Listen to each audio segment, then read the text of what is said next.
नमस्कार सभी साथियों को नमस्कार, गुड इवनिंग, राधे राधे, जय श्री कृष्णा, राम राम। सभी दोस्तों का उत्कर्ष ऐप की ऑनलाइन क्लासेज में हार्दिक स्वागत व अभिनंदन है। दोस्तों अपन चर्चा कर रहे हैं राजस्थान इतिहास विषय के ऊपर। राजस्थान इतिहास विषय के ऊपर अपनी चर्चा जारी है। कल ही अपन ने राजस्थान इतिहास का सामान्य परिचय पढ़ा था और राजस्थान इतिहास का सामान्य परिचय के अंतर्गत राजस्थान के प्राचीन नाम वगैरह देखे थे। सभी दोस्तों को नमस्कार, गुड इवनिंग। मनीषा मेहरा, सत्यन परला, विक्रम, रजत, महेंद्र प्रताप सिंह मीणा, प्रमोद, मुकेश फौजी, सुप्रिया मीणा, सुशीला, सभी प्यारे साथियों को मेरा एक साथ प्यार भरा नमस्कार। अब भाई एक साथ ही नमस्कार शुरू मान लो, ताकि अब इस क्लास की विधि विधान से शुरुआत कर सके और ज्यादा से ज्यादा जानकारी आप तक प्रेषित की जा सके। मित्रों, राजस्थान के इतिहास विषय के अंतर्गत अपन ने पहले इसका वर्गीकरण किया था। मैंने कहा कि राजस्थान इतिहास जो है 3 भागों में बंटा हुआ होता है, प्राचीन इतिहास, मध्यकालीन इतिहास और आधुनिक इतिहास। जहां पर पिछले अगर मैं 3-4 साल के पेपर उठा करके देखूं तो राजस्थान के इतिहास से प्रश्न पूछे जाने का तरीका बिल्कुल बदल सा गया है। राजस्थान के राजवंशों के जो प्रश्न हैं उन पर बिल्कुल कम फोकस करते हुए राजस्थान के शिलालेख, राजस्थान के अभिलेख, राजस्थान की सभ्यताएं, राजस्थान के जनपद या आधुनिक इतिहास जो क्रांति आंदोलन है वहां से प्रश्न पूछे जा रहे हैं। तो अपन आज इस इतिहास की विधि विधान से शुरुआत करेंगे। कल तो अपन ने सामान्य परिचय पढ़ा था इतिहास का, प्राचीन इतिहास की आज अपन शुरू करेंगे। देखो, प्राचीन इतिहास थोड़ा सा आपको पढ़ने में कठिन लग सकता है क्योंकि उसकी भाषा शैली ऐसी है। प्राचीन इतिहास में शिलालेख, अभिलेख है जिनमें ज्यादा रुचिकर नहीं है क्योंकि फैक्चुअल चीजें हैं, तथ्यात्मक चीजें हैं जो अपने को याद करनी है। और आपको पता है जहां पर कठिनाई का स्तर ज्यादा होता है, परीक्षा में प्रश्न भी आते हैं, तो जो राजवंश वाली कथाएं कहानियां हैं हाड़ी रानी की, पद्मनी की, वो आपको थोड़े समय बाद सुनने को मिलेगी। पहले अपन मुद्दे की बात करेंगे और राजस्थान का इतिहास जो है उस इतिहास का नाम आज अपन शुरुआत करेंगे, राजस्थान का प्राचीन इतिहास। प्राचीन इतिहास में अपन क्या क्या पढ़ेंगे, क्या क्या नहीं पढ़ेंगे, वो सारी बातें तो अपन देखेंगे ही देखेंगे। इसके अलावा अपने को क्या बातें याद रखनी है, वो सारी की सारी बातें भी याद रखनी है। देखो, प्राचीन इतिहास में अपन सबसे पहले जिस बात की चर्चा करते हैं उसका नाम है शिलालेख। बताओ, राजस्थान में सबसे पहले जिस बात की चर्चा करते हैं शिलालेख। शिलालेख के अलावा अभिलेख का ही पोर्शन है। देखो, अभिलेख सबसे बड़ा लेख होता है अभिलेख।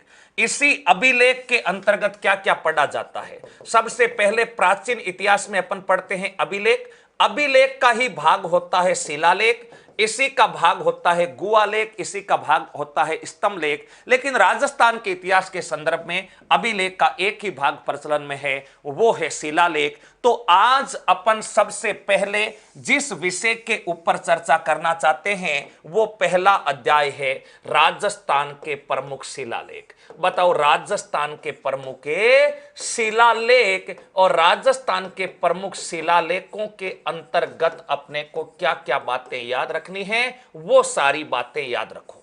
राजस्थान के प्रमुख शिलालेख, हाँ सर पढ़ेंगे, होनी चाहिए, हार्ड कुछ नहीं होता, बिल्कुल बिल्कुल। अब सारी बातें एक बार समझिएगा। पहले शिलालेखों का सामान्य परिचय मैं आपको बताता हूं, उसके बाद एक एक शिलालेख पर अपन विस्तार से बातचीत करेंगे। मित्रों, राजस्थान के अगर शिलालेखों की बात करें तो सबसे पहला आपके मन में यही आता है कि गुरुजी शिलालेख की परिभाषा क्या होती है। नाम से स्पष्ट है, शिलाओं पर लिखा गया लेख क्या कहलाता है? शिलालेख। पत्थरों के ऊपर लिखा गया लेख क्या कहलाता है? शिलालेख। तो आपका मन थोड़ा सा डाइवर्ट होता है और आप कहेंगे गुरुजी पत्थर पर लिखी हर चीज क्या शिलालेख होती है क्या?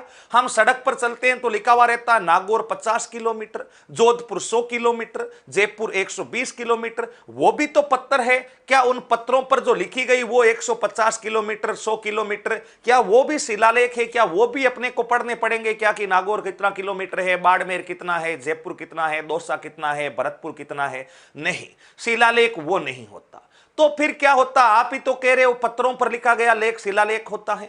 तो हम प्याऊ पर पानी पीते हैं, तो प्याऊ पर पानी पी करके जैसे ही अपना चेहरा ऊपर करते हैं, तो चेहरा ऊपर करते हैं तो ऊपर लिखा हुआ रहता है कि फला प्याऊ का निर्माण फला राम जी द्वारा फला की स्मृति में इस स्थिति को इस प्याऊ का निर्माण करवाया गया। वो भी तो गुरुजी पत्थरों पर लिखा गया है, वो भी क्या शिलालेख है क्या? हाँ, शिलालेख की परिभाषा होती है इतिहास की जानकारी पत्थरों के ऊपर लिखना। बताओ क्या कहलाता है शिलालेख?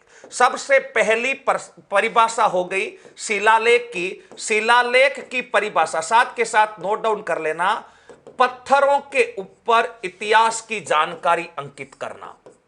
पत्थरों पर या शिलाओं पर, पत्थरों पर इतिहास की जानकारी अंकित करना। बताओ इतिहास की जानकारी अंकित करना क्या कहलाता है? शिलालेख कहलाता है।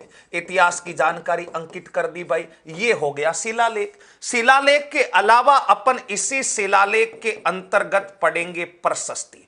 तो प्रशस्ति की परिभाषा भी बता दो मित्रों। प्रशस्ति हमेशा शिलालेखों का समूह होता है। केवल कोई एकाध पत्थर लगा है तो उसको अपन कह देते हैं शिलालेख। लेकिन अगर कई पत्थरों को समूह एक जगह लगा हुआ है, मान लो 5, 7, 10 पत्थर एक जगह लगे हुए हैं, उन 5, 7, 10 पत्थरों पर कोई जानकारी लिखी हुई है, तो वो है तो शिलालेख ही, लेकिन समूह में है। और वो जितने भी शिलालेख समूह में होते हैं वो किसी एक राजा की प्रशंसा में लिखे हुए होते हैं। तो किसी राजा की प्रशंसा में लिखे गए शिलालेख जो समूह में विद्यमान होते हैं उनको बताओ क्या कहते हैं? प्रशस्ति कहते हैं। बताओ क्या कहते हैं? प्रशस्ति। यहां पर लिख सकते हैं शिलालेखों का समूह। देखो परिभाषा में क्या लिख सकते हैं कि शिलालेखों का समूह, शिलालेखों का समूह जो किसी राजा की प्रशंसा में लिखा जाता हो, जो किसी राजा की प्रशंसा में लिखा जाता हो, किसी शासक की प्रशंसा में लिखा जाता हो, उसको बताओ क्या कहते हैं? प्रशंसा में लिखा जाता हो उसको अपन कहते हैं प्रशस्ति। बताओ क्या कहते हैं? प्रशस्ति। केवल एक पत्थर जिस पर इतिहास की जानकारी शिलालेख, कई पत्थरों का समूह तो क्या कहलाया? प्रशस्ति। नंबर 3 पर अपने को ध्यान रखना है शिलालेखों व प्रशस्तियों का अध्ययन। शिलालेखों का जो अध्ययन होता है उस शिलालेखों का अध्ययन बताओ क्या कहलाता है? शिलालेखों का अध्ययन कहलाता है दोस्तों एपिग्राफी। बताओ शिलालेखों का जो अध्ययन होता है, जिस विषय के अंतर्गत अपन शिलालेखों का अध्ययन करते हैं उस विषय को अपन कहते हैं एपिग्राफी।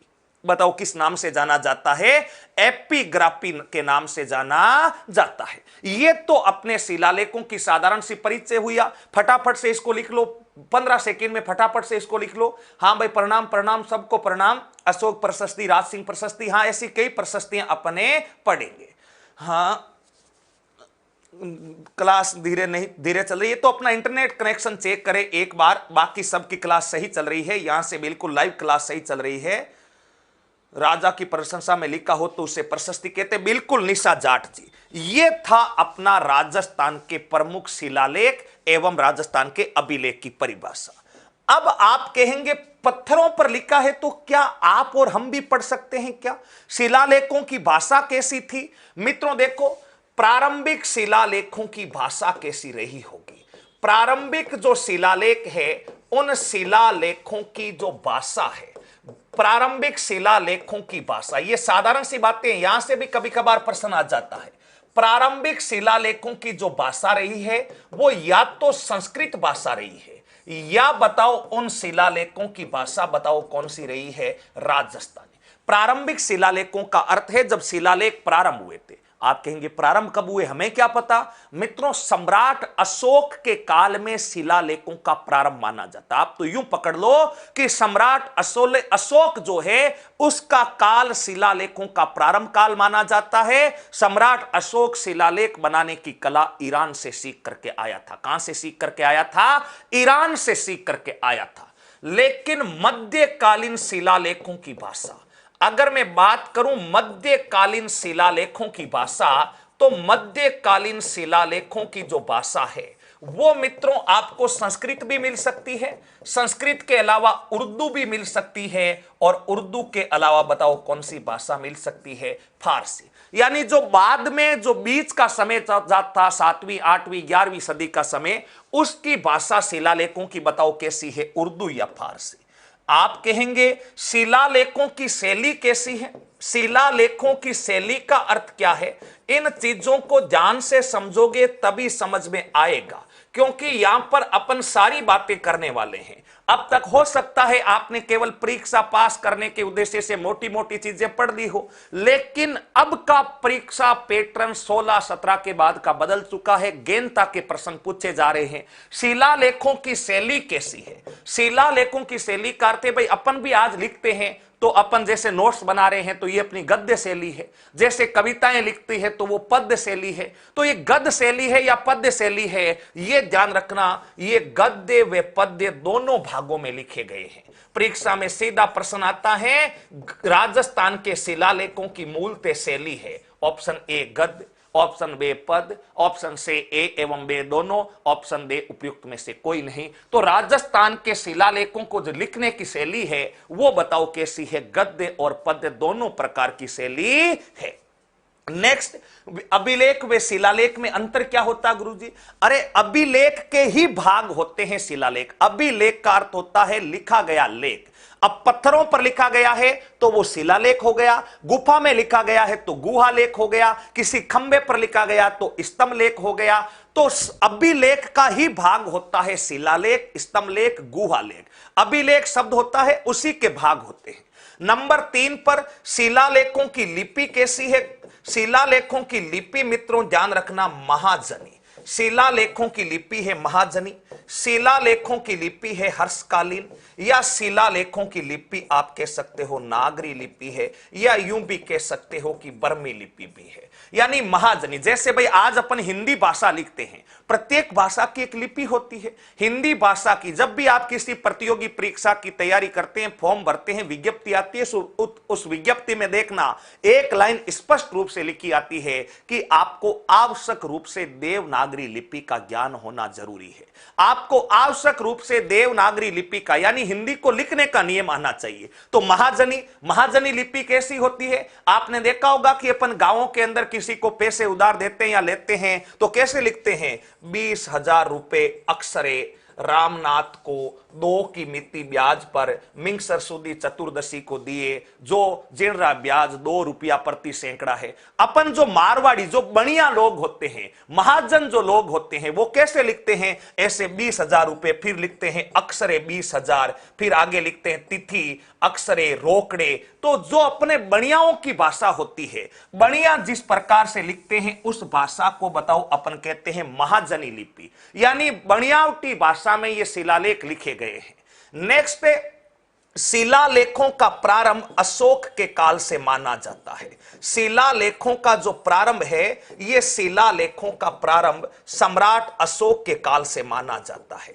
बताओ कहां से माना जाता है? सम्राट अशोक के काल से शिलालेखों के लिखने का प्रारंभ माना गया है। वैसे शिलालेख एकादा पहले बाद का भी हो सकता है, लेकिन मूलतः जो शिलालेखों की विधि विधान से शुरुआत होती है अशोक के काल से, और सम्राट अशोक इस कला को ईरान से सीख करके आए। इस कला को बताओ कहां से सीखा? इस कला को ईरान से, और ईरान का प्राचीन नाम बताओ क्या था? पर्सिया। बताओ ईरान का प्राचीन नाम क्या था? पर्सिया। ये तो बात हुई शिलालेखों की साधारण सी परिभाषा हो गई कि पत्थरों पर अंकित इतिहास की जानकारी देने वाले लेख शिलालेख कहलाते हैं। किसी राजा की प्रशंसा में लिखे गए लेख प्रशस्ति कहलाते हैं। शिलालेख जो है, उनका प्रारंभिक जो शिलालेख थे उनकी भाषा संस्कृत थी। समय आगे बढ़ा, शिलालेखों की भाषा उर्दू और फारसी हो गई। शिलालेख गद्य और पद्य दोनों भागों में लिखे गए हैं। शिलालेख लिखने की जो शैली थी महाजनी लिपि थी, और शिलालेख की शुरुआत अशोक के काल से मानी जाती है। फटाफट एक बार यहां तक उतारो, फिर आगे बढ़ते हैं।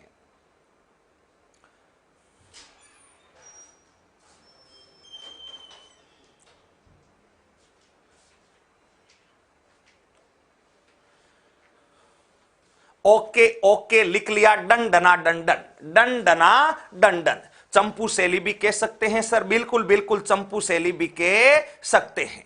तो यहां तक की सारी बातें हुई अपनी शिलालेखों की साधारण परिचय की। अब आप कहते हैं कि इन शिलालेखों की जानकारी वगैरह अपने को कौन देता है? क्या अपन भी कोई पत्थर उठा करके उस पर शिलालेखों की जानकारी प्राप्त कर सकते हैं क्या? नहीं। ध्यान रखना, शिलालेख, अभिलेख या जो इतिहास के प्राचीन स्रोत है अपने सिक्के वगैरह, उनकी जानकारी देता है भारतीय सर्वेक्षण विभाग, भारतीय पुरातत्व सर्वेक्षण विभाग। तो यहां पर अपने को थोड़ी बहुत जानकारी होनी चाहिए, भारतीय पुरातत्व सर्वेक्षण विभाग की स्थापना कब हुई? भारतीय पुरातत्व सर्वेक्षण विभाग, बताओ, भारतीय पुरातत्व जो सर्वेक्षण विभाग है, यही तो अपने को शिलालेखों के बारे में जो बातें लिखी होती है उनको पढ़ करके बताता है। तो भारतीय पुरातत्व सर्वेक्षण विभाग जो है, इसकी स्थापना कब हुई थी गुरुजी? इसकी स्थापना हुई थी, ध्यान रखना, 1961 में, सॉरी 1861 में। भारतीय पुरातात्विक सर्वेक्षण विभाग की जो स्थापना होती है, यह बताओ कब होती है? 1861 में।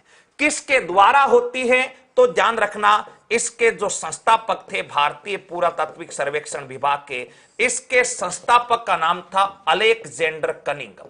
बताओ संस्थापक का नाम क्या था? अलेक्जेंडर कनिंघम के द्वारा भारतीय पुरातत्व सर्वेक्षण विभाग की स्थापना होती है। इस विभाग का क्या काम है? जो प्राचीन वस्तुएं हैं उनकी जानकारी आप और हम तक देना, यह पुरातत्व सर्वेक्षण विभाग का काम है।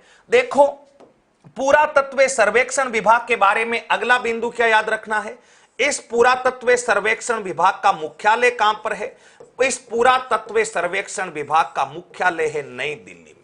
पुरातत्व सर्वेक्षण विभाग का मुख्यालय बताओ कहां पर है? दिल्ली में है।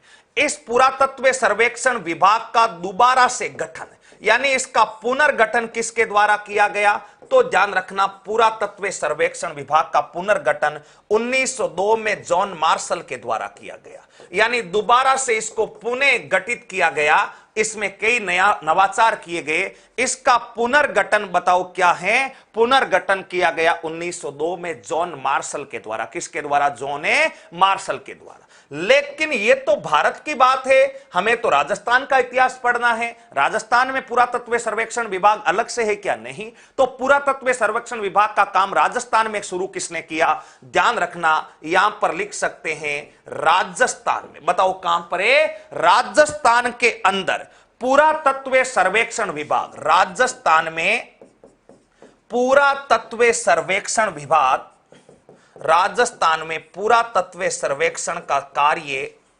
पुरातत्व सर्वेक्षण का कार्य सर्वप्रथम 1871 में, सर्वप्रथम 1871 ईस्वी में SCL कलायल ने प्रारंभ किया। SCL कलायल ने, बताओ क्या किया था? SCL कलायल ने प्रारंभ किया। यानी भारत में इस विभाग की स्थापना 1861 में हुई थी, लेकिन राजस्थान में पुरातात्विक वस्तुओं की खोज की शुरुआत जो होती है वो 1871 ईस्वी में होती है। और 1871 ईस्वी में जिनके द्वारा पुरातत्व सर्वेक्षण विभाग की कार्य की खोज की जो शुरुआत की गई थी, उनका नाम था SCL कलायल। बताओ उनका नाम क्या था? SCL कलायल। ये बातें ध्यान रखना है। तो शिलालेख, अभिलेख या पुरातात्विक स्थलों के बारे में जानकारी कौन सा विभाग देता है? भारतीय पुरातात्विक सर्वेक्षण विभाग, जिसकी स्थापना 1861 ईस्वी में की गई थी अलेक्जेंडर कनिंघम के द्वारा,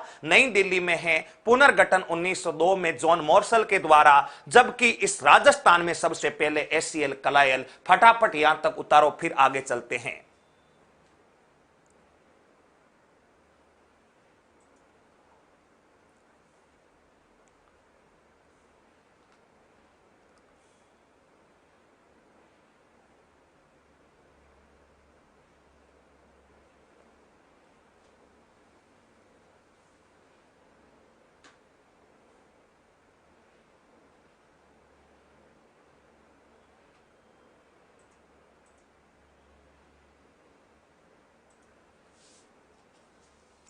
फटाफट उतारो भाई, फटाफट उतारो। हाँ, ओके ओके ओके, आगे बढ़ते हैं, आगे बढ़ते हैं। हाँ, आगे बढ़ते हैं। देखिएगा, यह हो गया भारतीय पुरातत्व सर्वेक्षण विभाग, भारतीय पुरातत्व सर्वेक्षण विभाग। अब देखो, भारतीय पुरातत्व सर्वेक्षण विभाग के पश्चात अपन शिलालेखों के बारे में आगे बढ़ते हैं। परिभाषा देख ली, शिलालेखों की खोज वगैरह की जानकारी के कौन सी संस्थान देता है वो देख लिया, और राजस्थान में पुरातत्व सर्वेक्षण विभाग का कार्य कब प्रारंभ हुआ, प्रारंभिक शिलालेखों की भाषा क्या थी, लिपि क्या थी, शैली क्या थी, शुरुआत कब से हुई, ये सारी बातें अपन ने देखी। अब अपन एक एक शिलालेख के बारे में आगे बढ़ना प्रारंभ करते हैं और आगे बातचीत करते हैं। देखो, अगर आपसे पूछ ले कि राजस्थान में शिलालेख दीर्घा कहां पर है, यानी शिलालेखों को पढ़ने के लिए जो सबसे बड़ी दीर्घा कहां पर है, तो राजस्थान में जो शिलालेख दीर्घा है, यह शिलालेख दीर्घा ध्यान रखना कहां पर है, उदयपुर में है। राजस्थान में शिलालेख दीर्घा बताओ कहां पर स्थापित की गई है, उदयपुर में स्थापित की गई है, जहां पर कई शिलालेखों को रखा गया है उदयपुर संग्रहालय में। तो राजस्थान में शिलालेख दीर्घा कहां है, उदयपुर में। ठीक है, अगला बिंदु आपके मन में यह प्रश्न उठेगा कि राजस्थान में क्या गुरुजी कोई शिलालेखों की संख्या वंख्या भी है या अनगिनत शिलालेख है, या कोई इनकी निश्चित संख्या है कि इतने ही शिलालेख पढ़ने हैं अपने को। देखो, वैसे तो इनकी निश्चितता के बारे में कुछ नहीं कह सकते, लेकिन जो राजपूताना का प्रकाशन आता है, जो पुरातत्व सर्वेक्षण विभाग का प्रकाशन आता है 2019 तक की अगर मैं बात करूं, तो 162 शिलालेख थे। यानी राजपूताना का जो प्रकाशन आता है शिलालेखों का सर्वेक्षण विभाग की तरफ से, उसमें शिलालेखों की कुल संख्या 162 बताई गई थी। तो यहां पर मैं लिख सकता हूं, लेकिन यह संख्या बदल भी सकती है। यहां पर लिख सकता हूं कि वर्ष 2019 तक, वर्ष 2019 की रिपोर्ट तक, बताओ वर्ष 2019 की रिपोर्ट तक, वर्ष 2019 की रिपोर्ट तक कुल 162 शिलालेख थे। बताओ कुल राजस्थान में कितने शिलालेख थे, 162 शिलालेख। तो गुरुजी 162 शिलालेख पूरे पढ़ने पड़ेंगे, हमारे तो एक दो ही बड़ा कठिनाई से याद होगा, 162 पूरे पढ़ने की जरूरत नहीं है। जो भी 15, 20, 25 महत्वपूर्ण शिलालेख है उनको पढ़ने की आवश्यकता है, क्योंकि परीक्षा में आप शिलालेखों का प्राचीन पेपरों को उठा करके देखोगे तो एक बड़ा अच्छा सा मुझे सामंजस्य दिखा उन पेपरों में। जब भी शिलालेख का प्रश्न पूछा गया, मान लो पूछ लिया राजस्थान का प्राचीन शिलालेख कौन सा है, उसमें 4 विकल्प दे दिए, बड़ली शिलालेख, घंटियाल शिलालेख, मानमोरी या गोसुंडी शिलालेख, तो अगले पेपर में उन 4 जो ऑप्शन दिए हैं उनमें से पुनः प्रश्न आ जाता है। यानी वही 6-7 शिलालेख है जिनसे बार बार प्रश्न पूछे जा रहे हैं। लेकिन अपन तो अधिकांश शिलालेखों के बारे में चर्चा करेंगे जो परीक्षा के लिए उपयोगी है। तो देखो, अब यहीं पर बात होगा कि क्या गुरुजी 2019 के बाद कहीं पर भी कोई शिलालेख नहीं मिला क्या? 2019 के बाद 2 नए शिलालेख खोजे गए हैं जो लेटेस्ट है, करंट की दृष्टि से वो आपके लिए बड़े उपयोगी हो सकते हैं।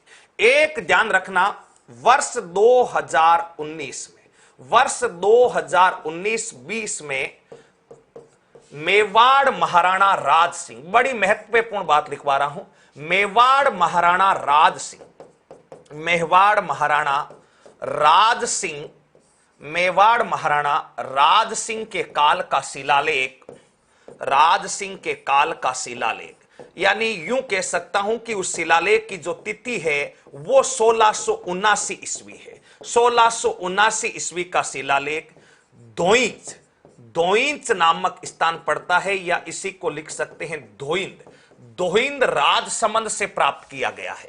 बताओ कहां से प्राप्त किया गया है? धोइंद, और धोइंद बताओ कहां पड़ता है? राजसमंद से बताओ क्या किया गया है, प्राप्त किया गया है। यह भी अपने को थोड़ा सा ध्यान रखना है। सर दीर्घा क्या होती है? दीर्घा का अर्थ होता गैलरी, जहां पर शिलालेख आपके सामने रखे होते हैं। हाँ सर, म्यूजियम क्या होता है? बेटा रोहतास, म्यूजियम का अर्थ होता संग्रहालय, जहां पुरानी वस्तुएं एकत्रित की होती है, अपन जाकर के उनको देख सकते हैं। और एक मित्रों ध्यान रखना, 2020 दद्दीमती माता मंदिर, दद्दीमती माता, बताओ कौन सी माता का मंदिर है? दद्दीमती माता मंदिर, दद्दीमती माता मंदिर। दद्दीमती माता मंदिर बताओ कहां पर है?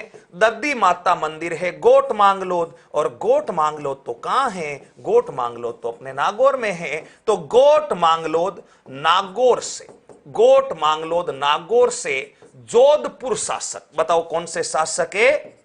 जोधपुर शासक सूर सिंह के काल का, जोधपुर शासक सूर सिंह के काल का शिलालेख, सूर सिंह के काल का जो शिलालेख है वो प्राप्त हुआ है, ये अपने को ध्यान रखना है। और ये जो दधिमती माता वाला शिलालेख, इसे वर्तमान में अजमेर संग्रहालय में रखवाया गया, इस पर अभी पूरी शोध चल रही है। और ये जो राज सिंह वाला है उसे उदयपुर संग्रहालय में रखा गया है। ये बातें ध्यान रखो। तो ये राजस्थान में एक तो बिंदु याद रखना, शिलालेख दीर्घा ये उदयपुर में है। 2019 तक लगभग राजस्थान में शिलालेखों की संख्या 162 थी। उसके बाद ये दो नए शिलालेख जो करंट के हिसाब से आपकी प्रतियोगी परीक्षा में सीधे पूछे जा सकते हैं कि हाल ही में दोइच नामक शिलालेख किस मेवाड़ महाराणा से संबंधित है, राज सिंह से। कहां खोजा गया, राजसमंद में। हाल ही में जोधपुर शासक सवाई सूर सिंह के काल का शिलालेख किस देवी के मंदिर में मिला, तो अपने को ध्यान रखना है गोट मांगलोद। बताओ क्या है, गोट मांगलोद। ये जो शिलालेख है 1679 ईस्वी, इसके ऊपर अभी पूरी जानकारी नहीं मिल पाई है। इसके ऊपर जैसे ही कोई नई अपडेट आएगी आपको तुरंत बता दिया जाएगा। एक बार यहां तक लिखो, फिर आगे चलते हैं।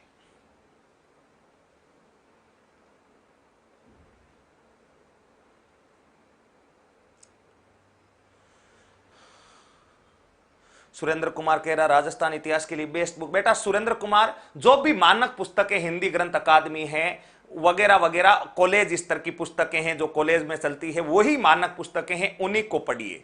जल्दी से उतारिए। नोट लगाकर लिखना है क्या सुमन जी? बिल्कुल बिल्कुल नोट लगा करके लिखना है।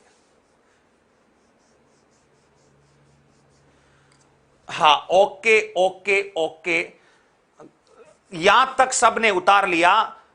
करण कोयरा सर डीप से, फुल डीप है, इतना पढ़ लेंगे करण तो आपका काम राजस्थान की हर प्रतियोगी परीक्षा के लिए हो जाएगा। ये तो थी भाई अपने शिलालेखों की साधारण सी चर्चाएं। एक बार फटाफट से दोबारा बता देता हूं। अब एक एक शिलालेख के ऊपर मैं चर्चा करूंगा। शिलालेख की परिभाषा मैंने बता दी कि पत्थरों पर इतिहास की जानकारी का अंकन शिलालेख, किसी राजा की प्रशंसा में लिखा गया जो शिलालेखों का समूह होता उसे प्रशस्ति। शिलालेखों का अध्ययन क्या कहलाता है? एपिग्राफी। उसके बाद मैंने आपको बताया कि प्रारंभिक शिलालेखों की भाषा संस्कृत या राजस्थानी थी। मध्यकालीन शिलालेखों की भाषा उर्दू या फारसी थी। शिलालेख गद्य एवं पद्य दोनों शैलियों में लिखा गया। लिपि महाजनी, हर्षकालीन या नागरी थी। और शिलालेखों का प्रारंभ सम्राट के अशोक के काल से माना जाता। भारतीय पुरातत्व सर्वेक्षण विभाग के बारे में जानकारी की और राजस्थान में शिलालेखों की संख्या के बारे में जानकारी प्राप्त की। यह शिलालेखों का सामान्य परिचय था। अब शिलालेखों के सामान्य परिचय के बाद में अगला बिंदु जो अपन पढ़ने वाले हैं वो राजस्थान के प्रमुख शिलालेख पढ़ने वाले हैं। और प्रमुख शिलालेखों में अपन सबसे पहला जो शिलालेख पढ़ेंगे उस शिलालेख का नाम है बड़ली शिलालेख। बताओ सबसे पहला जो शिलालेख है जो श्री गणेशाय नमः कर रहे हैं, उस शिलालेख का नाम बताओ कौन सा शिलालेख है? बड़ली का शिलालेख। बताओ शिलालेख का नाम कौन सा शिलालेख है रे? शिलालेख का नाम है बड़ली का शिलालेख। और ये बड़ली शिलालेख कहां पर है? बड़ली शिलालेख है अजमेर में। बड़ली शिलालेख बताओ कहां पर है? अजमेर में। ये ध्यान रखना। गुरुजी शिलालेखों से प्रश्न कैसे पूछे जाते हैं? या शिलालेख का स्थल पूछ लिया जाता है या शिलालेख में कोई विशेष जानकारी है तो वो जानकारी प्रश्न में देख करके फिर पूछा जाता है कि इसका उल्लेख किस शिलालेख में मिलता है। तो 4-5 बातें ध्यान रखो। बड़ली का जो शिलालेख है ये मित्रों 443 ईसा पूर्व, 443 ईसा पूर्व, कुछ जगह आपको 433 ईसा पूर्व भी मिल सकता है, लेकिन जो सही है वो 443 ईसा पूर्व का यह शिलालेख माना जाता है। 443 ईसा पूर्व क्या है? ईसा पूर्व देखो, एक होता है ईस्वी, एक होता है ईसा पूर्व। एक होता है ईस्वी और एक होता है ईसा पूर्व। यानी वर्तमान में 2021 चल रहा है, ये 2021 ईस्वी है। ये क्या है? ईस्वी। क्या 2021 सालों से पहले कोई जनजीवन था ही नहीं क्या? सृष्टि थी नहीं क्या? थी। तो इन 2021 सालों से पहले का जो भी इतिहास है, जो ईस्वी से पहले का, क्योंकि ईस्वी को तो कितने साल हुए हैं? 2021 साल हुए हैं। इन 2021 सालों से पहले का जो भी समय है, यानी ईसा मसीह के जन्म से पहले का जो भी समय है, उसको कहते हैं ईसा पूर्व। 443 ईसा पूर्व। कहां से मिला बड़ली में? मित्रों बड़ली गांव पड़ता है उस बड़ली गांव में एक मंदिर है, उस मंदिर का नाम है बिलोत माता मंदिर। बिलोत माता जो मंदिर है, इस बिलोत माता मंदिर से इस शिलालेख की बताओ क्या हुई है? बिलोत माता मंदिर से इस शिलालेख की प्राप्ति हुई है। तो ध्यान रखना, बड़ली का शिलालेख बड़ली गांव अजमेर से 443 ईसा पूर्व का शिलालेख जो बिलोत माता के मंदिर से खोजा गया।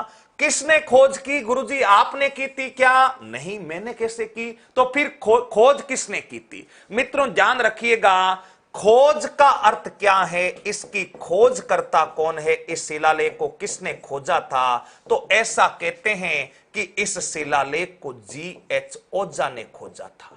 गौरी शंकर हीराचंद ओझा के द्वारा इस शिलालेख की बताओ क्या की जाती है? खोज की जाती है।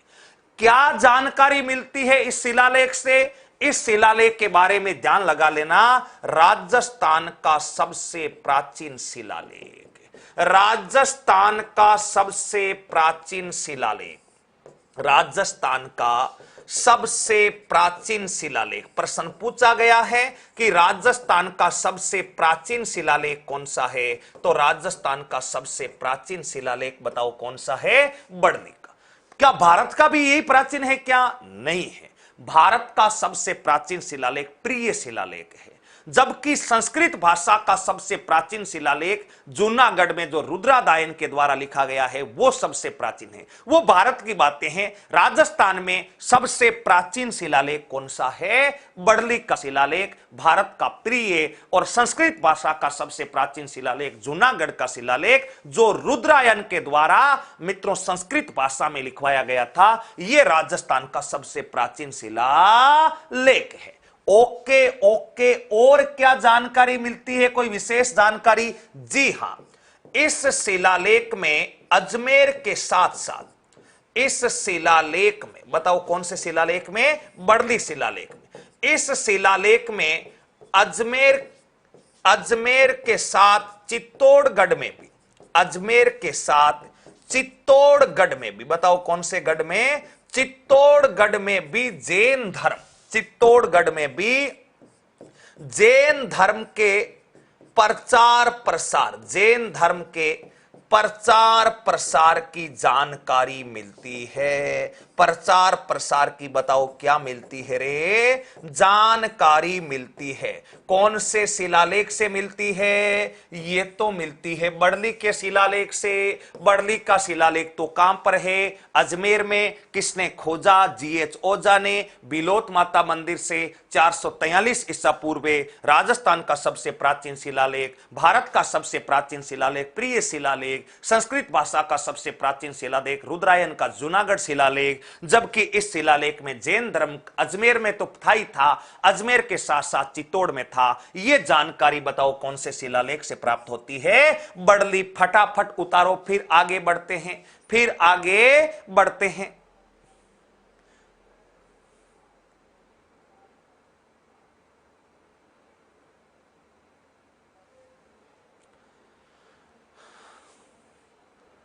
आर्ट एंड कल्चर की क्लास हफ्ते में 2 दिन, कल आर्ट एंड कल्चर की क्लास होगी भाई, और 2 दिन इतिहास की क्लास होगी, और 2 दिन राजस्थान भूगोल की क्लास होगी। 2 दिन भूगोल की क्या होगी? क्लास होगी। हाँ, यहां तक फटाफट उतारो भाई, फटाफट उतारो, उसके बाद आगे की तरफ बढ़ते हैं।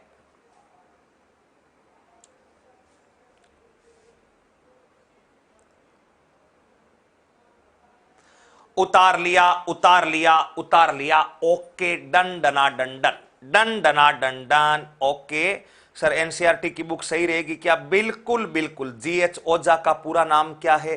अरे भाई, G.H. ओझा का पूरा नाम है गौरी शंकर हीराचंदे ओझा। सर कोई शासक नहीं था क्या? नहीं बेटा सुनील, इसके बारे में जितनी जानकारी मिली वो इतनी जानकारी मिलती है, शासक के बारे में जानकारी नहीं है।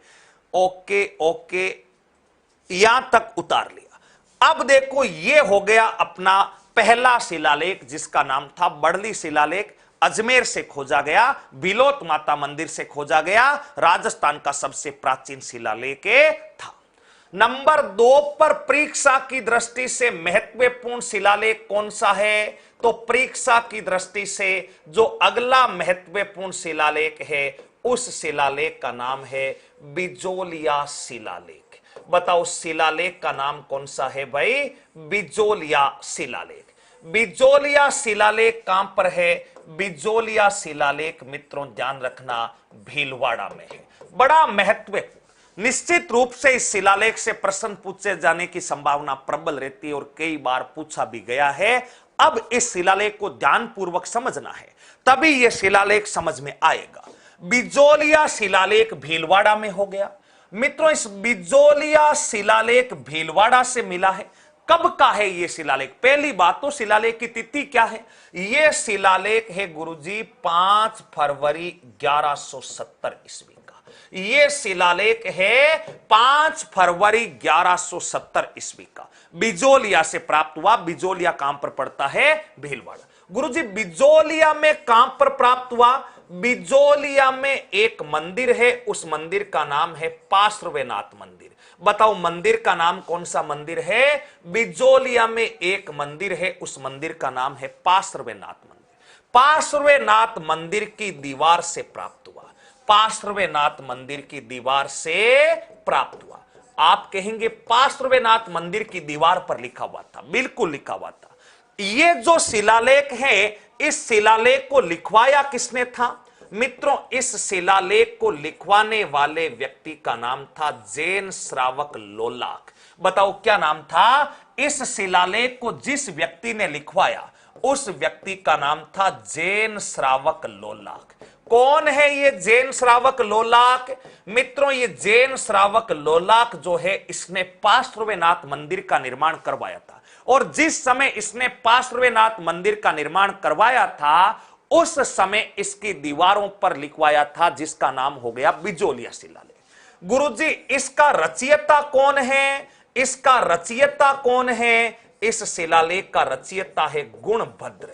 बताओ इस शिलालेख का रचयिता कौन है? गुणभद्र। आप कहेंगे रचयिता क्या होता है? रचयिता का अर्थ होता कि शिलालेख में जो जानकारी दी गई है वो जानकारी किसने दी थी? वो जानकारी दी थी गुणभद्र ने। लेकिन अगर आपसे पूछ ले कि इसका उत्कीर्णन करता कौन है, तो बताओ इसका उत्कीर्णन करता कौन हो जाएगा?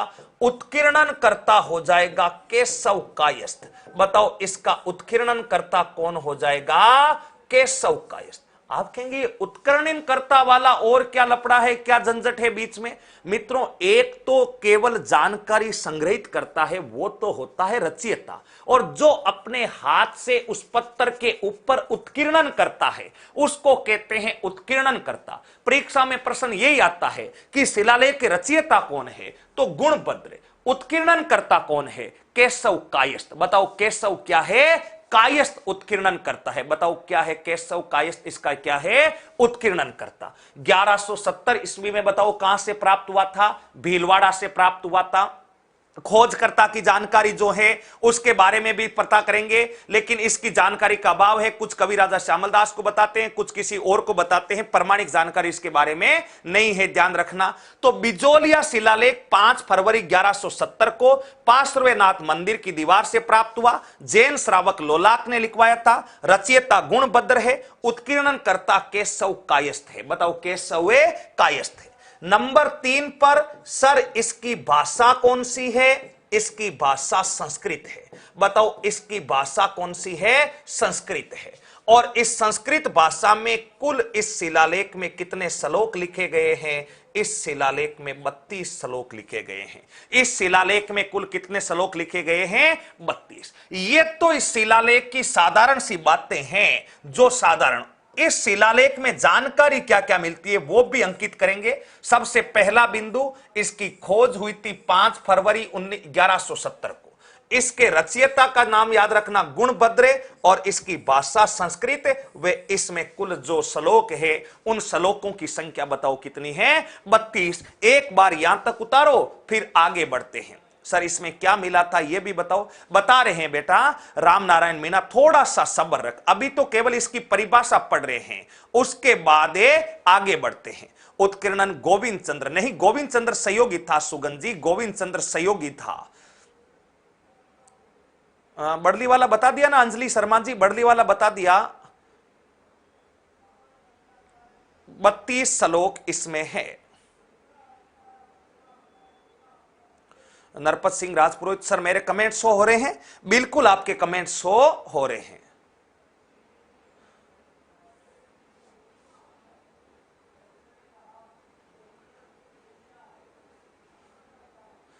1130 है बेटा विजेश गुजर, 1130, 1730 नहीं, 1130।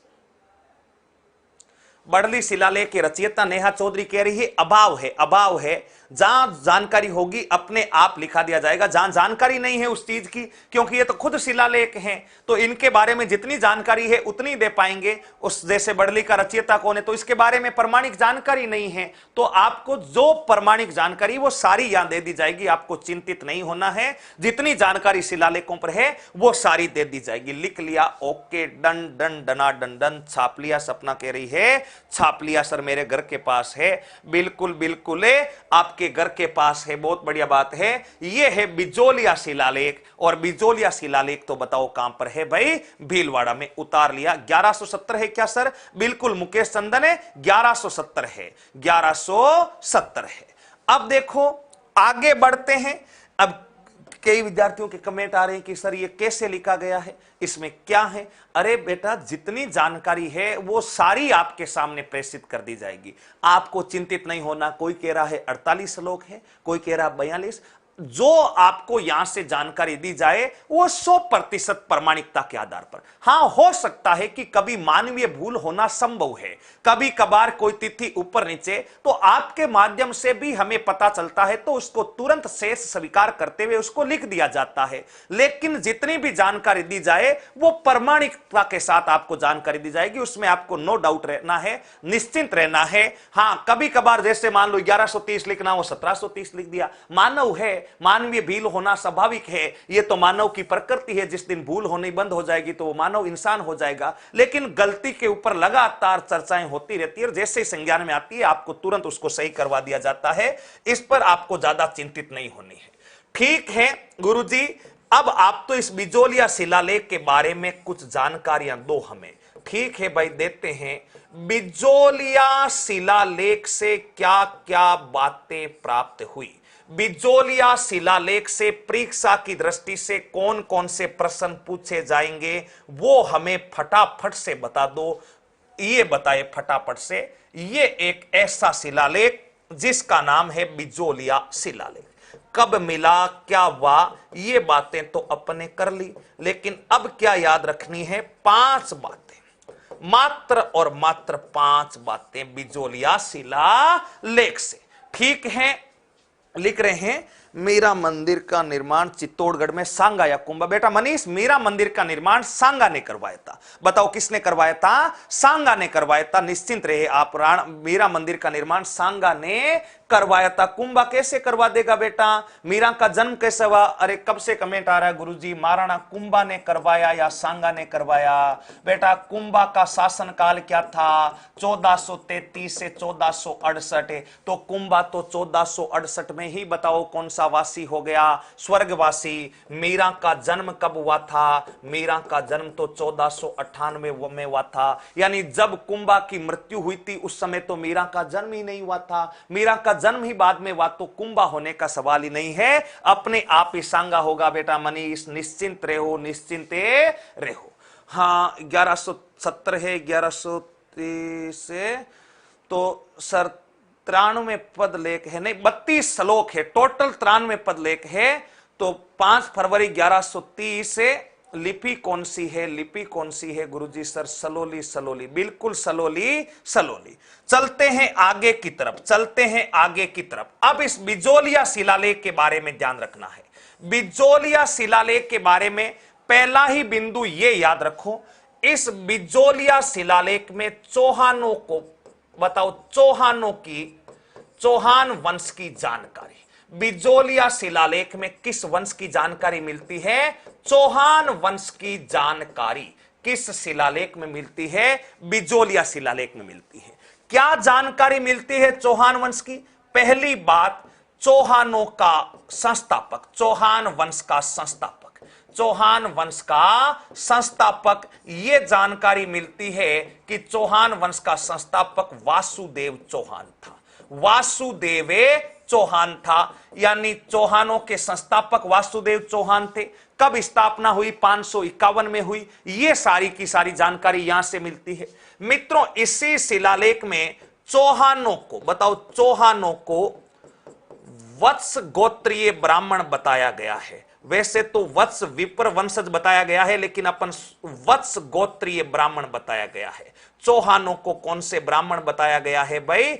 वत्स गोत्रीय ब्राह्मण बताया गया है। दूसरी जानकारी देखो, चौहान जब पढ़ेंगे तो चौहानों की उत्पत्ति के कई सिद्धांत पढ़ेंगे और चौहानों की उत्पत्ति के कई सिद्धांत पढ़ेंगे, लेकिन ध्यान रखना उनमें से चौहानों का जब वत्स गोत्रीय ब्राह्मण का सिद्धांत आएगा तब अपन वापस वहां पर लिखेंगे कि बिजोलिया शिलालेख के अनुसार चौहानों की उत्पत्ति वत्स गोत्रीय ब्राह्मणों से हुई है। मित्रों, नंबर 4 पर क्या ध्यान रखें? सांबर झील का निर्माण वासुदेव ने करवाया। बताओ, कौन सी झील का निर्माण वासुदेव ने करवाया? सांबर झील का जो निर्माण है, ये सांबर झील का निर्माण वासुदेव ने करवाया। ये जानकारी भी बताओ कहां पर मिलती है? ये जानकारी भी मिलती है बिजोलिया शिलालेख में। ये बात भी अपने को ध्यान रखनी है। और चौहानों की संस्थापक या आदि पुरुष ये वासुदेव थे। इसके अलावा क्या जानकारी मिलती है? ये तो चौहानों की बात हो गई कि चौहान वंश की स्थापना वासुदेव ने की, सांबर झील का निर्माण वासुदेव ने करवाया, साकम्बरी माता मंदिर का निर्माण वासुदेव ने करवाया और चौहानों को वत्स गोत्रीय बताया। ये कौन से शिलालेख से मिलती है? ये मिलती है बिजोलिया शिलालेख से।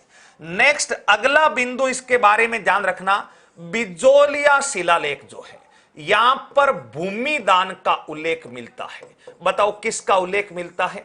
भूमि दान का उल्लेख। और भूमि दान का उल्लेख बताओ कहां पर मिलता है? बिजोलिया शिलालेख में। और ऐसा कहते हैं कि जो भूमि दान की जाती थी, इस दान की गई भूमि को डोहली कहा जाता था। बताओ, क्या कहा जाता था? डोली। आज भी आपने देखा होगा कि प्रत्येक गांव के बाहर कुछ खेत ऐसे होते हैं जिसको कहते हैं ये तो डोलियां है। ये तो क्या है? डोलियां। डोलियों का अर्थ होता है कि प्राचीन समय में जब राजाओं द्वारा किसी को भूमि का दान दिया जाता था तो वो भूमि दान, बताओ, किसके नाम से जाना जाता था? डोहली के नाम से। किसके नाम से जाना जाता था? डोहली। तो भूमि दान को डोली कहा जाता है। मित्रों, ध्यान रखना, बिजोलिया शिलालेख में ग्राम की इकाई, यानी जो गांव होता है, उस ग्राम की इकाई या गांव के लोगों की समूह जो होता था, उस गांव की इकाई या गांव की जनसंख्या को प्रतिगण कहा जाता था।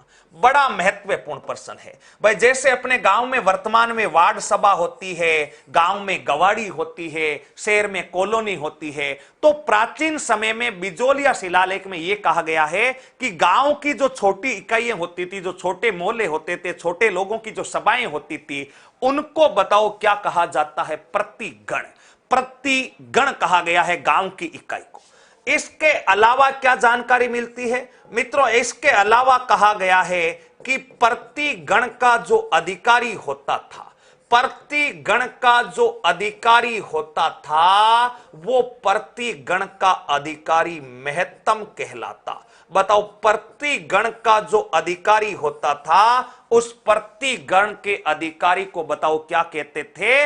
अपन महत्तम, या कह सकते हो पाणिग्राही। एक ही बात है, पाणिग्राही बोल दो चाहे महत्तम बोल दो। यानी गांव का जो समूह उसको तो प्रतिगण, और इस गांव के समूह का जो अधिकारी होता था उसको बताओ क्या कहते थे? महत्तम, या बताओ क्या कह सकते हैं? अपन पाणिग्राही कह सकते हैं। ये कुछ बातें अपने को कौन से शिलालेख से प्राप्त हुई है? बिजोलिया। और भी कई जानकारियां हैं जो अपने को अभी लिखनी है, लेकिन मुख्य रूप से चौहान वंश के बारे में जानकारी मिली। चौहान वंश के बारे की जानकारी मैंने यहां पर लिख दी कि 551 वंश में चौहान वंश की स्थापना हुई थी।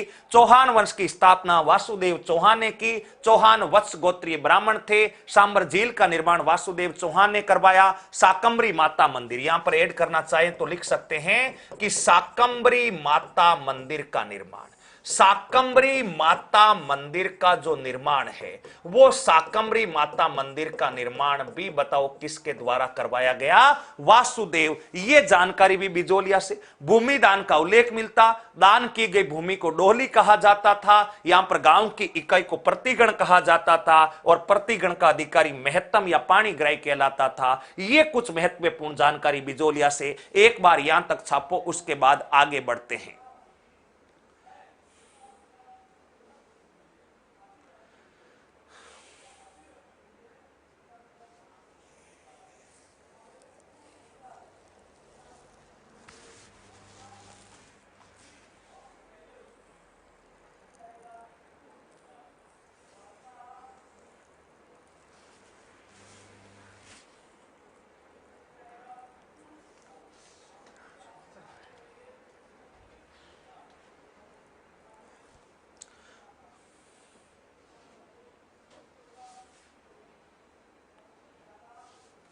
चौहान वंश का प्रश्न पूछा गया, बिल्कुल पूछा गया है, बिल्कुल पूछा गया है। 32 ये बेटा शिलालेख। सर आपने पहले 36 बताया था, नहीं बेटा 36 बताया, तो उसको करेक्शन कर लेना, 32 ही है। टोटल श्लोक कितने बेटा? 32 ही है। एक का कमेंट आ रहा था, नाम मुझे नहीं दिख रहा कि गुरुजी 36 है क्या? नहीं 36 नहीं है, 32 ही, उसको सही कर लेना। अगर 36 आपकी जानकारी में है तो उसको 32 कर लेना। ओके ओके,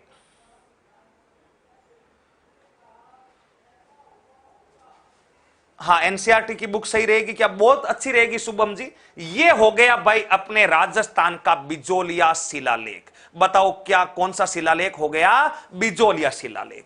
अब बिजोलिया शिलालेख के अंदर और क्या नाम मिलते हैं, बिजोलिया शिलालेख के बारे में और क्या बातें मिलती हैं? तो इस शिलालेख में कुछ शहरों के उपनाम मिलते हैं। इस शिलालेख में ध्यान रखना, इस शिलालेख में कुछ उपनाम मिलते हैं। बताओ कुछ क्या मिलते हैं? उपनाम। यानी वर्तमान के जो नाम है उनको प्राचीन समय में क्या कहा गया, या बिजोलिया शिलालेख में क्या कहा गया, यह जानकारी भी अपने को मिलती है। क्या मिलती है? जैसे वर्तमान नाम क्या है, और आगे मैं लिख रहा हूं भाई वर्तमान नाम, और वर्तमान नाम के अलावा शिलालेख में अंकित नाम। वर्तमान नाम, या आपसे पूछ ले कि शिलालेख में अंकित नाम, वर्तमान नाम या शिलालेख में अंकित नाम कौन सा है?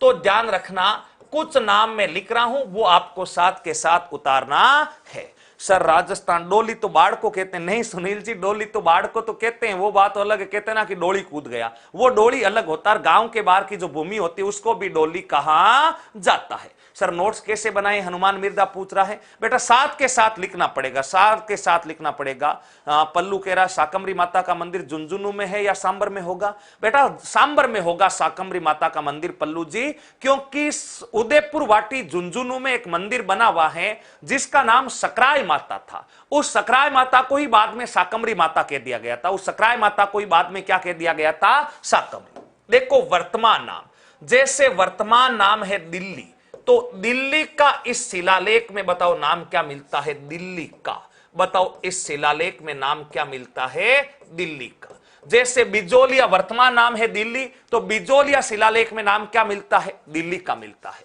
नंबर 2 पर ध्यान रखना, इस शिलालेख में वर्तमान नाम जैसे है नाडोल, तो नाडोल का यहां पर नाम जो मिलता है वो मिलता है नडलू। बताओ क्या मिलता है? नडलू। नाडोल का जो नाम मिलता है वो मिलता है नडलू। मित्रों वर्तमान नाम है बीनमाल। बताओ वर्तमान नाम कौन सा है? बीनमाल। तो बीनमाल का जो नाम मिलता है वो मिलता है श्रीमाल। बताओ बीनमाल का नाम क्या मिलता है? श्रीमाल मिलता है। कहां पर मिलता है बीनमाल का नाम? श्रीमाल। बीनमाल का नाम श्रीमाल बिजोलिया शिलालेख में।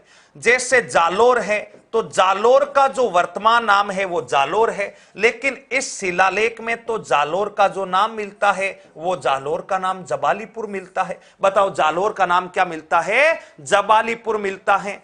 देखिएगा अगला बिंदु, बिजोलिया खुद की बात कर ले कि बिजोलिया का इस शिलालेख में नाम क्या मिलता है, तो बिजोलिया का इस शिलालेख में विंध्यावली मिलता है।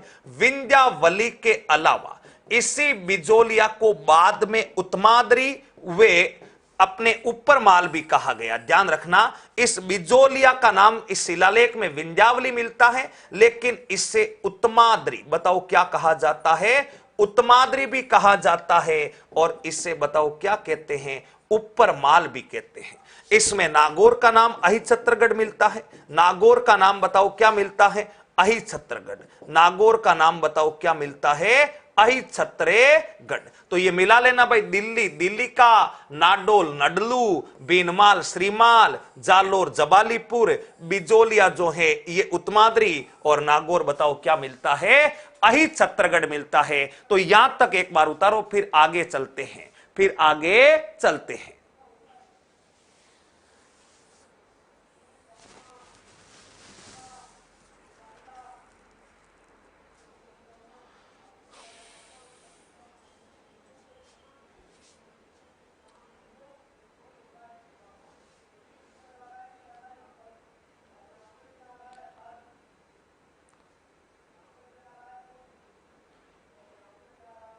अमरचंद कह रहा मैं बिजोलिया से हूं, अमर सिंह राजपूत, बहुत बढ़िया बात बेटा, बहुत ही बढ़िया बात है। आप बिजोलिया से तो फटाफट से, सर गोचर भूमि किसे कहते हैं, अरे सूर्य का ऐसी भूमि जो गायों के चरने के लिए गांव के बाहर हो, जिस पर किसी का मालिकाना हक ना हो, वो गोचर भूमि कहलाती है। जिस पर किसी का मालिकाना हक ना हो उसे गोचर भूमि कहते हैं। सर मेरा नाम पीयू खाडोलिया है, सर मेरा नाम पीयू खाडोलिया है, बहुत बढ़िया बात। पीयू खाडोलिया, सर डनाडन, सांबर जिले का निर्माण, 32 खंभों की छतरी कहां है, अरे 32 खंभों की छतरियां राजस्थान में 3 है।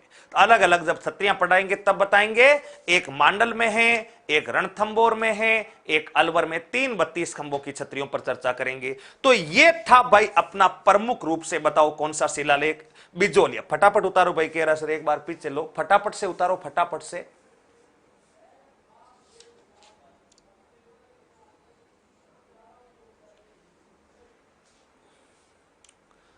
ओके ओके, डन डना डन। तो ये था भाई मित्रों अपने राजस्थान का प्रमुख रूप से बिजोलिया शिलालेख। बताओ कौन सा शिलालेख है, बिजोलिया। दोबारा से बता देता हूं बिजोलिया शिलालेख के बारे में कुछ महत्वपूर्ण बातें। बिजोलिया जो शिलालेख है, इस बिजोलिया शिलालेख को 5 फरवरी 1170 ईस्वी में पार्श्वनाथ की मंदिर से प्राप्त किया गया। 32 श्लोक इसमें संस्कृत भाषा में है। केशव कायस्थ इसके उत्कीर्ण करता थे, रचयिता थे गुणभद्र, जैन श्रावक लोलाक ने लिखवाया था। यह शिलालेख में चौहानों के बारे में जानकारी मिलती है। भूमिदान को डोली कहा जाता है। इसमें ग्राम की इकाई को प्रतिगण बताया है। प्रतिगण का जो अधिकारी होता था, पाणी गराई या परिगराई भी एक ही बात है। ये 3-4 नाम है, जिक्के में इतना इसमें कोई फर्क नहीं पड़ता शब्द का। पाणी गराई या परिगराई भी कह सकते हो, महत्तम भी कह सकते हो, ये तीनों ही नाम है। इसके अलावा इस बिजोलिया शिलालेख के अंदर कुछ शहरों के प्राचीन नाम मिलते हैं। कुछ शहरों के क्या मिलते हैं, प्राचीन नाम। तो यह था बिजोलिया शिलालेख। शिलालेखों का सामान्य परिचय, पुरातत्व सर्वेक्षण विभाग। आशा करता हूं कि बड़ली और बिजोलिया शिलालेख और शिलालेखों का सामान्य परिचय आप सबको अच्छे से समझ में आया होगा। अब अपन फिर मिलेंगे अगली क्लास में, लेकिन अगली क्लास में अपन मिलेंगे राजस्थान की कला संस्कृति के साथ। राजस्थान की कला संस्कृति के साथ अगली क्लास में मिलेंगे। तब तक के लिए मैं आप सबसे विदा लेता हूं। आप सबको आपके उज्जवल भविष्य व उत्तम स्वास्थ्य की शुभकामनाएं देता हूं। घर पर रहिए, स्वस्थ रहिए। आप सभी मेरे प्यारे साथियों को मेरा प्यार भरा नमस्कार, सादर वंदे, राम राम।